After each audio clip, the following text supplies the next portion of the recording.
Hai sahabat, welcome to my channel. Jadi di sini saya ingin memaparkan materi yang ingin saya bahas, yaitu pembelajaran organisasi atau organizational learning. Sebelumnya perkenalkan, nama saya Muhammad Rizky Octavian, mahasiswa dari Universitas Swadaya Gunung Jati. Salam kenal ya sahabat. Oke deh, nggak perlu lama-lama lagi ya. Kita akan langsung bahas materinya. Let's go.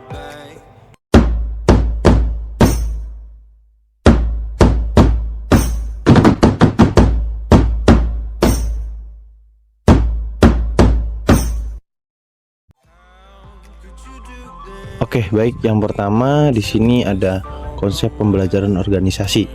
Organisasi pembelajaran merupakan proses pengembangan performa karyawan dalam organisasi secara kontinu, meningkatkan kapasitasnya untuk mengatasi setiap tantangan dan perubahan. Ada lagi yaitu sebuah pembelajaran merupakan proses untuk mendapatkan pengetahuan yang dilanjutkan dengan aktualisasi. Berikutnya ada tingkatan organisasi pembelajaran.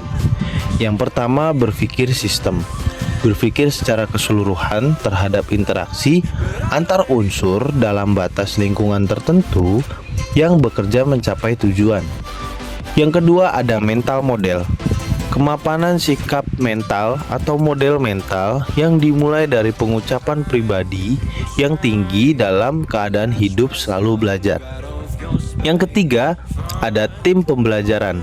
Pembelajaran dalam tim dimulai dengan dialog, merupakan kemampuan anggota tim untuk menunda asumsi dan masuk ke dalam pikiran bersama secara murni.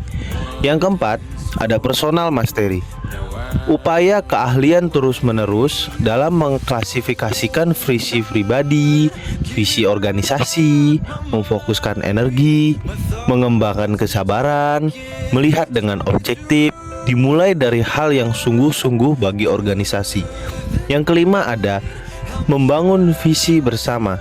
Kenyataan perjalanan terus-menerus sepanjang berhubungan dengan visi kepemimpinan yang memberi inspirasi pada organisasi, merupakan kapasitas untuk berpegang pada gambaran bersama akan keadaan yang ingin diciptakan di masa yang akan datang.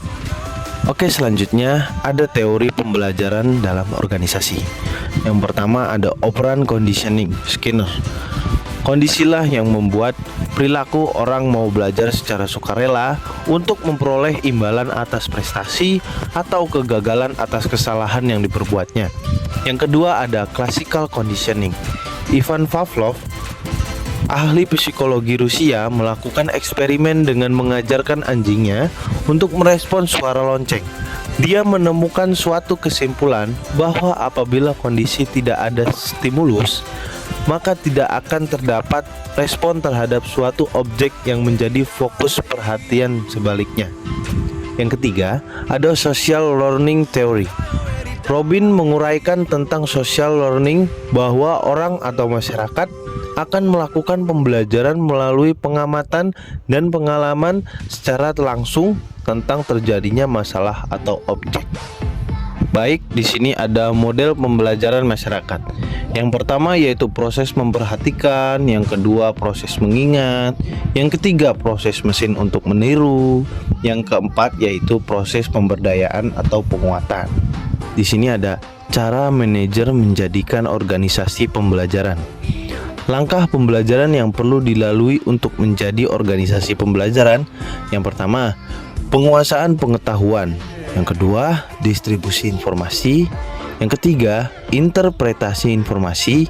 Yang keempat, pengingatan organisasional dari Wibowo 2006. Langkah memberikan pembelajaran kepada karyawan dapat dilakukan dengan pembentukan perilaku dengan cara pemberdayaan otomatis karyawan sebagai berikut. Yang pertama, schedule reinforcement, pemberdayaan terus-menerus dan pemberdayaan terputus-putus. Dari bawah ini ada continuous reinforcement, pemberdayaan perilaku sesuai kebutuhan organisasi yang setiap saat dibutuhkan dalam melakukan pekerjaan. Yang di bawahnya ada intermittent reinforcement, pemberdayaan perilaku yang mungkin untuk mengatasi kasus dalam pekerjaan yang jarang didemonstrasikan. Masih dengan lanjutan yang sama, reinforcement schedule and behavior. Pemberdayaan untuk meningkatkan performa karyawan secara umum merupakan continuous reinforcement, tetapi dilakukan dengan modifikasi dan pengembangan organisasi. Di sini ada modifikasi dapat dilakukan dengan mengembangkan beberapa aplikasi spesifik untuk meningkatkan semangat kerja karyawan. Yang kedua, memberikan hadiah bagi yang tingkat absennya paling kecil, tidak ada absen. Memberi kompensasi bagi karyawan yang berprestasi dan potongan tunjangan bagi karyawan yang tidak berprestasi. Yang keempat, ada meningkatkan disiplin karyawan. Yang kelima, mengembangkan program pelatihan. Yang keenam, ada program memonitor yang kreatif. Masih dengan lanjutan slide yang tadi, cara dalam menjadikan organisasi pembelajaran. Yang pertama, pembelajaran analitis. Yang kedua, pembelajaran sintetis. Yang ketiga, pembelajaran eksperimental. Yang keempat, pembelajaran interaktif. Yang kelima, pembelajaran struktural. Yang keenam, pembelajaran institusional dari Wibowo 2006. Oke, lanjut. Di sini ada karakteristik organisasi pembelajaran. Karakteristik organisasi pembelajaran ada yang pertama, gagasan baru merupakan syarat bagi organisasi pembelajaran. Yang kedua, perilaku organisasi harus berubah sebagai hasil pengetahuan baru dari Wibowo 2006. Yang ketiga, ada pengetahuan baru harus ditransfer ke seluruh organisasi. Berikutnya ada aspek strategis organisasi dan hambatan pembelajaran. Organisasi belajar berkaitan erat dengan upaya mencari jawaban bagaimana organisasi mengantisipasi perubahan lingkungan yang cepat agar bisa bertahan dan tampil sebagai pemimpin di bidangnya. Yang pertama, ada organisasi belajar yang di bawahnya organisasi yang adaptif dan responsif terhadap lingkungan eksternalnya sekaligus kuat dalam hal integrasi internalnya. Hartanto 1996. Yang kedua, ada organisasi belajar yang di bawahnya ada proses di mana anggota organisasi mendeteksi berbagai kesalahan, kemudian mengoreksinya melalui berbagai tindakan dan atau restrukturisasi organisasi. Yang ketiga, ada organisasi belajar di mana proses yang menunjukkan tim manajemen mengubah pembagian model mental organisasi, pasar, dan pesaing mereka. Oke, selanjutnya ada resistensi dan solusi pemecahan masalah dalam pembelajaran organisasi. Di sini ada anggota organisasi tidak sadar menolak pembelajaran. Yang pertama ada fokus pada fragmentasi daripada sistem. Yang kedua, menekankan kompetensi di atas kerjasama. Yang ketiga, meskipun tidak ada yang salah dalam kompetisi, paradigma ini berakibat pekerja bersaing dengan berbagai orang dengan siapa mereka perlu berkolaborasi untuk mendapatkan akses. Yang keempat ada menjadi reaktif daripada kreatif dan proaktif. Dan di sini ada dalam menghadapi resistensi terhadap pembelajaran di organisasi, perlu adanya tindakan. Yang pertama, proses penyadaran tentang perlu adanya kebutuhan perubahan. Yang kedua, perubahan memperkuat adanya daya dorong atau daya ungkit perubahan dan tindakan perubahan atau resistensi.